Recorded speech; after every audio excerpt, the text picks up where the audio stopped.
Morning, Robert Broad Top area. Heidi wanted to say hi to you this morning. So. Hello, hello. I'm the only one here. So okay, shut the door.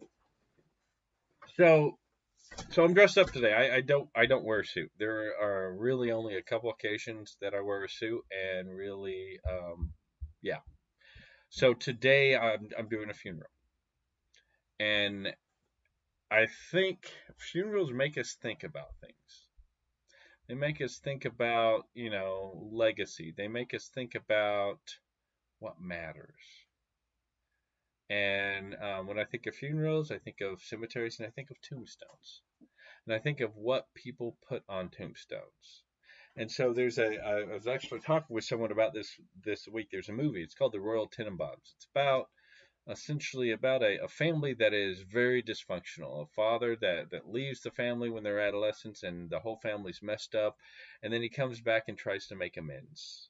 And it doesn't go well at first. But there's this one scene where he's with some of his kids and he sees this tombstone. And it says that the person who is buried there died tragically rescuing his family from the wreckage of a destroyed sinking battleship. And Gene Hackman plays Royal Tenenbaum, the character. And he says, "I want that on my tombstone." And it's just a funny moment, but I think it's an honest moment in a lot of ways because I think there are many times that we want stuff to be remembered for stuff, but I don't know if we want to do the things that are required for us to be remembered of that, if that makes sense. Because and in the end, on his tombstone, they put he died tragically rescuing his family from the wreckage of a destroyed sinking battleship. Because he really didn't do that, but he did metaphorically.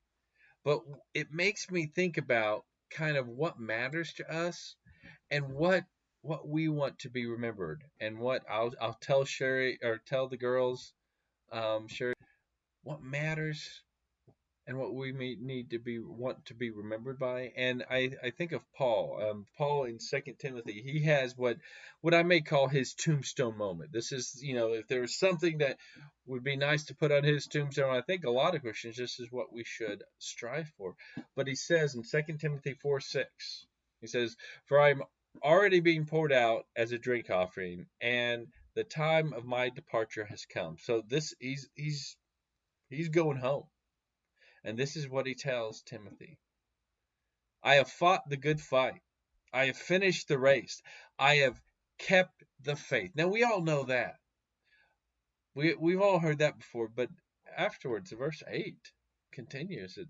"Henceforth, there is laid up for me the crown of righteousness, which the Lord, the righteous judge, will award to me on that day, and not only to me, but to all who have loved his appearing." Both of those verses together, Paul says, this is what it's about. This is, and I think that's also important. He doesn't just say, "Well, I want that on my tombstone." He says, "This is what my life has been about," because it is. And I wonder if we think with the girls have done one of the school they were at last, they did a modified version of the seven habits of highly effective people. And one of the things that was just really kind of rammed into their head is think with the end in mind, which is an important thing. The idea of, what do we want to be remembered? That's thinking with the end in mind. What do we want our lives to be about when we look back? That's thinking with the end in mind.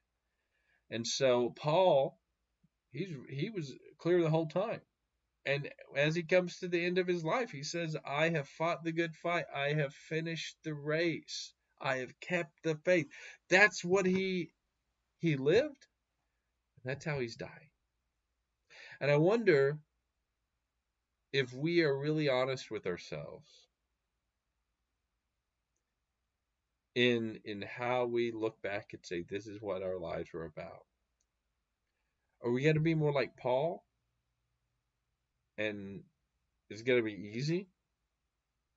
Or is it going to be more like Royal Tenenbaugh, who, said, well, I want that on my tombstone. And it had nothing to do with the way that he had lived his life up until that point. It's just something to think about. As we follow Jesus, are we truly following him? Or do we just say we follow him? Because that's the difference. That's what matters. Hope you guys are doing well today.